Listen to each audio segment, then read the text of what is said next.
Hello students, degree 3 PG third semester students। मैंने आप लोगों को हेल्थ साइकोलॉजी का क्लास दिया। पहले दिन मुझे मालूम नहीं था कि मुझे क्या पढ़ाना है। I was prepared for health psychology, so उसका वीडियो आपने मांगा तो मैंने वीडियो अभी बनाना है, अभी रिकॉर्ड करना शुरू किया।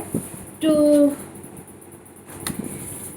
इस वीडियो में कुछ चीज़ें मैं डाल दे रही हूँ जो मैंने आपको वर्चुअल क्लास में भी पढ़ाया है। मेरी आदत है, मैं किसी भी नए सब्जेक्ट को जब पढ़ाती हूँ, नए पेपर को जब टेकअप करती हूँ, तो मेरा हिस्टोरिकल बैकग्राउंड जानना बहुत ज़रूरी होता है मेरे लिए। हेल्थ साइकोलॉजी को यूनाइटेड स्टेट्स में 1970s में in the mid of 20th century introduce किया गया हेल्थ साइकोलॉजी। और एक तरह का ये एक बिल्कुल इमर्ज कर रहा था, ये एक discipline, independent discipline, distinct discipline of psychology इसको कहते हैं।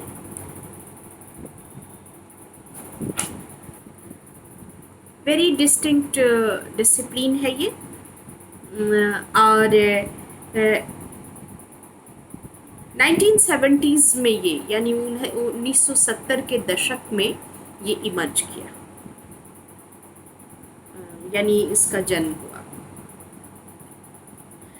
एक अंडरस्टैंडिंग हो रही थी कि हेल्थ के प्रति लोगों को, एक अंडरस्टैंडिंग यानी एक समझ पैदा हो रही थी कि हेल्थ के प्रति लोगों को अवेयर किया जाए और कैसे एक व्यक्ति जो है effect of behaviour on health, तो हमारे व्यवहारों का क्या प्रभाव पड़ता है हमारे स्वास्थ्य पर, इसकी एक अंडरस्टैंडिंग डेवलप हो रही थी। और इसी को लेके हेल्थ साइकोलॉजी को की बातें ध्यान में आई। और इस हेल्थ साइकोलॉजी में ये चीज़ें आई कि हेल्थ साइकोलॉजी का गोल क्या होगा, इसका लक्ष्य क्या होगा। तो इसका लक्ष्य जो निर्धारित किया गया, तो आरंभ में 4 गोल्स इसके निर्धारित किए गए। पहला कि हेल्थ एजुकेशन दिया जाएगा। हेल्थ एजुकेशन, कैसे हम हेल्थ यानी आपके हेल्दी रहने के लिए क्या क्या चीज़ें ज़रूरी हैं, इसकी पढ़ाई आपको पढ़ाई जाएगी।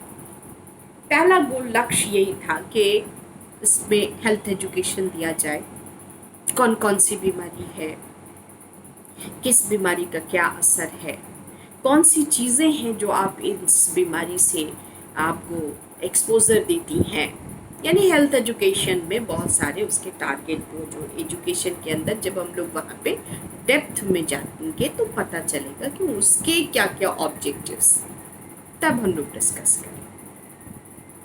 देन आफ्टर, उसके बाद जो सेकंड गोल है वो इंफॉर्मेशंस के बारे में। अभी जैसे हम लोग पेंडेमिक से गुजर रहे हैं, कोविड-19, जिसकी वजह से ये वीडियो बनाने की इसका सिलसिला शुरू हुआ है और आप लोगों को हम लोग इस तरह से पढ़ा रहे हैं। तो इसमें ये बताना था, इंफॉर्मेशंस प्रोवाइड करना। जैसे अभी भी आप लोग देख रहे हैं कि कितने केसेस हुए, कितने पर डे केसेस इमर्ज कर रहे हैं, कितनी टेस्टिंग हुई, कितने लोगों का इलाज हुआ, कितने लोग अच्छे हुए, कितनी मौत हुई। These are the information about the disease also, कि इसमें क्या क्या चीज़ें हो रही हैं। There are so many webinars are organise by the doctors, by the psychiatrists. Doctors भी कर रहे हैं और साइकोलॉजी में ज़्यादा कर रहे हैं। इसलिए कर रहे हैं क्योंकि इनको मेंटल हेल्थ की बात ज़्यादा है। किसी भी पेंडेमिक का या किसी भी बीमारी का या किसी भी चेंज इन इन्वायरमेंटल कंडीशन का जो सबसे पहला असर होता है वो हमारे मानसिक स्तर पर पड़ता है। ये बात तो आप डिनाई कर ही नहीं सकते। और मैं हर जगह जहाँ भी ये बातें करती हैं, it affect the mental level, it affects mental state of the human being. कोई भी बीमारी हो, छोटा सा भी, मैं बीमार पड़ गई, अब एग्ज़ाम कैसे दूंगी, ये सारी बातें होती हैं। तो यहाँ पे इंफॉर्मेशंस देने का काम करते हैं। और सेकंड जो गोल है इसका, पहला तो है हेल्थ एजुकेशन, दूसरा है इंफॉर्मेशन प्रोवाइड करना टू द क्लाइंट।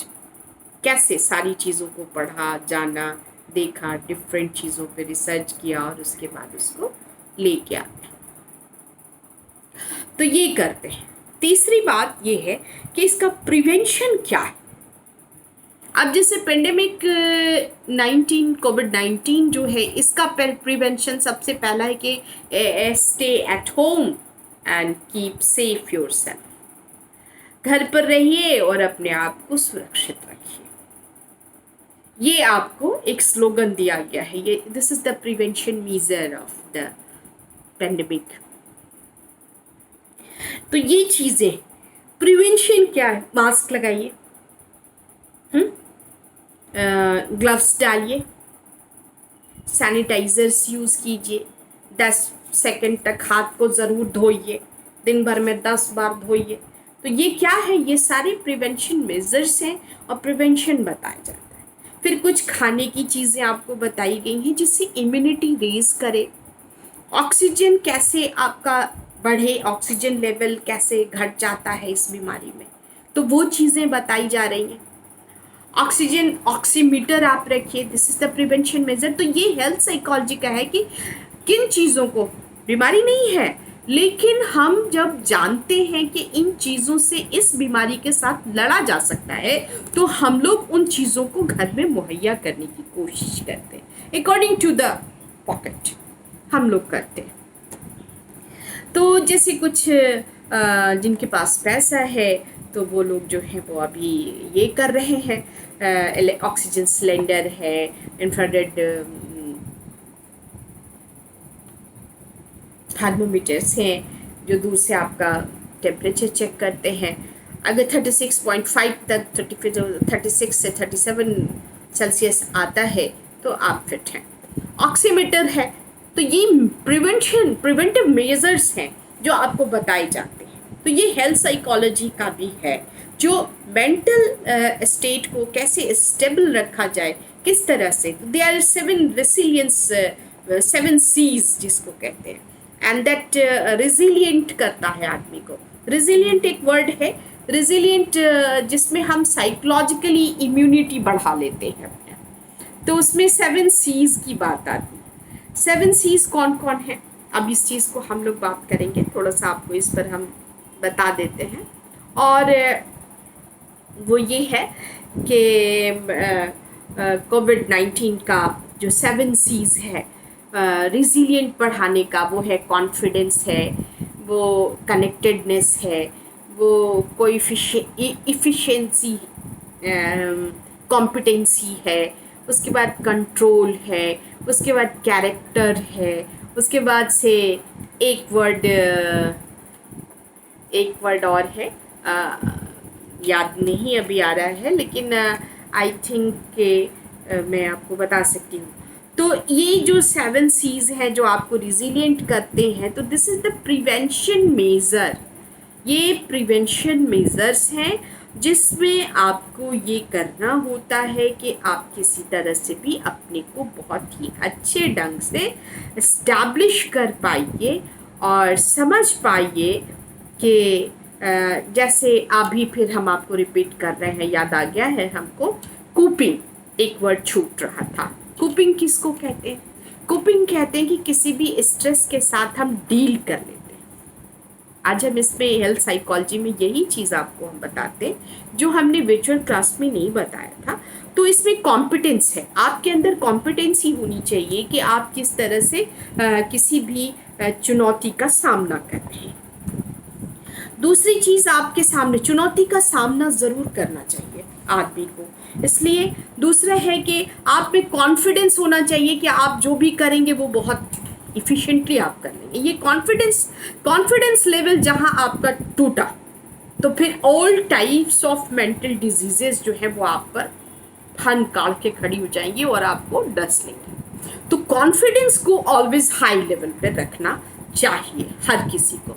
कनेक्टेडनेस, हम लोगों ने ये रास्ता निकाला है स्टूडेंट्स के लिए कि भाई आप लोग हमारे साथ वर्चुअल मीटिंग में जुड़िए, वीडियो से जुड़िए। मैंने तो वो रास्ता निकाला है जिससे मुझे लगता है कि मैं हर बच्ची की जेब में हूँ और हर वक्त हूँ, उसके पर्स में हूँ, जेब में हूँ, जैसे भी हो मैं हूँ उसके साथ। तो it is my concern to you people. तो ये कंसर्न्स जो हैं, अब कैरेक्टर में आप किसी भी चीज़ को कैरेक्टर में किसी भी चीज़ को नेगेटिव नहीं लीजिए, प्रेजुडिस्ड नहीं होइए। आपका जब भी कोई क्राइसिस आए तो आप प्रेजुडिस्ड मत हो।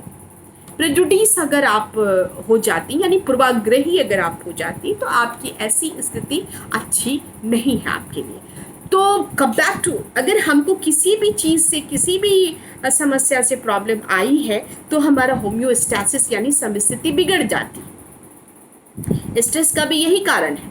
तो होम्योस्टैसिस अगर बिगड़ जाता है तो हमको उसको टाइम नहीं लगना चाहिए। Resilient person all of a sudden back to the original process आ जाते हैं। This is called resiliency, resilience. Psychological immunity इसको बोलते हैं, immunity of mental condition, resilience बोलते हैं। तो इसमें हमने आपको कहा कि कनेक्टेडनेस, हम लोग आपस में एक दूसरे से कनेक्टेड हैं। ठीक है, एक वर्ड बहुत ही अभ्रंशता ही है इसमें, बहुत सही वर्ड नहीं यूज़ किया गया, social distancing. No, socially you don't distant, physically distance maintain करना है हम लोग। और सोशल डिस्टेंस इसलिए कि आप बाहर नहीं निकाले, बस उतना ही तक है उसका। लेकिन ये नहीं है कि आप इलेक्ट्रॉनिकली अपने आप को एक दूसरे से अलग कर लीजिए। दूसरा, इन कैरेक्टर प्रेजुडिस फ्री होना चाहिए आपका, किसी से कोई पूर्वाग्रह नहीं, किसी से कोई ये नहीं। अभी कुछ लोग हैं जिनको कोविड हो जा रहा है तो वो छुपा रहे हैं, तो नहीं, छुपाने की बात नहीं है, इसमें डरने की कोई बात नहीं। बीमारी है, बीमारी आती है जाती है। तो दिस इज द इंफॉर्मेशन जो गोल है हेल्थ साइकोलॉजी का, वो यही है कि आपको सारी चीज़ बताई जाए। बहुत सारे लोग खुद से ही पूर्वाग्रही हो जा रहे हैं।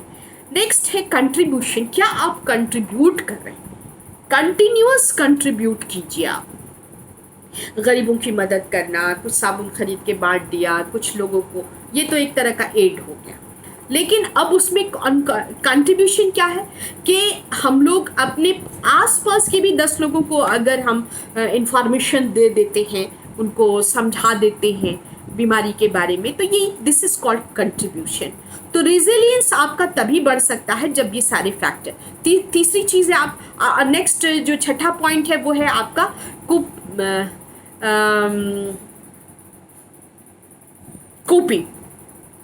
कोपिंग माने एक तरह का जो दो चीज़ें स्ट्रेस मैनेजमेंट पे दो चीज़ें आती हैं, एक तो मैनेजमेंट आता है, दूसरा कोपिंग आती है।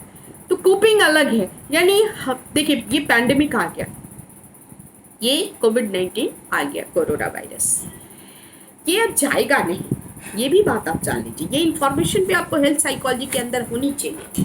तो ये अब जाएगा नहीं, अगर जाएगा नहीं तो फिर इसके साथ जीना सीखना पड़ेगा। This is called coping.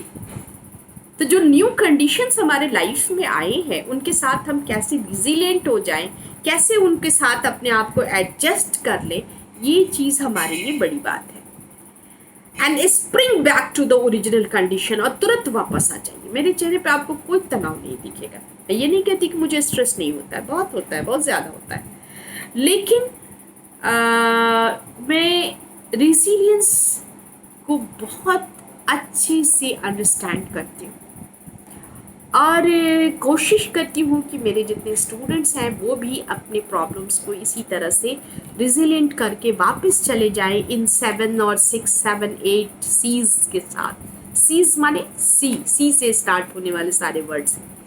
And in the last, if you are too much anxious, if you are very angry, if you are depressed, if you are having anger, तो उस पर कंट्रोल कंट्रोल आप ज़रूर कीजिए। कंट्रोल अगर से बाहर अगर हो गया आपके, तो फिर आपका रेजिलियंस का ऊपर का 6 क्वालिटी आप रखिए, इससे मैटर नहीं करता है। कंट्रोल अगर नहीं है, हो गया तो कंट्रोल नहीं है तो आपको कोई फ़ायदा नहीं होगा। तो दिस इज़ हेल्थ साइकोलॉजी का यही एक फोटो है। ये 4 गोल्स हैं इनके, और चौथा है, इसका भी चौथा गोल है कंट्रोल करना। कैसे हम प्रिवेंशन के बाद कंट्रोल करें और उन सारी चीज़ों को संभाल लें जो हमारे लाइफ में बहुत ही इम्पॉर्टेंट है, किसी क्लाइंट के लाइफ में बहुत इम्पॉर्टेंट है। किस तरह क्लाइंट को समझा के उसके हेल्थ के प्रति उसको सजग करके, उसको इंफॉर्मेशंस प्रोवाइड करके, उसको प्रिवेंशन मेजर्स बता के हम कैसे संभाल सकते हैं, ये सारी चीज़ है। नेक्स्ट क्लास जो हेल्थ साइकोलॉजी का हम डालेंगे वो रोल ऑफ हेल्थ साइकोलॉजिस्ट है, क्योंकि ये 16-17 मिनट का वीडियो हो चुका है। So bye students, we'll meet again in another video.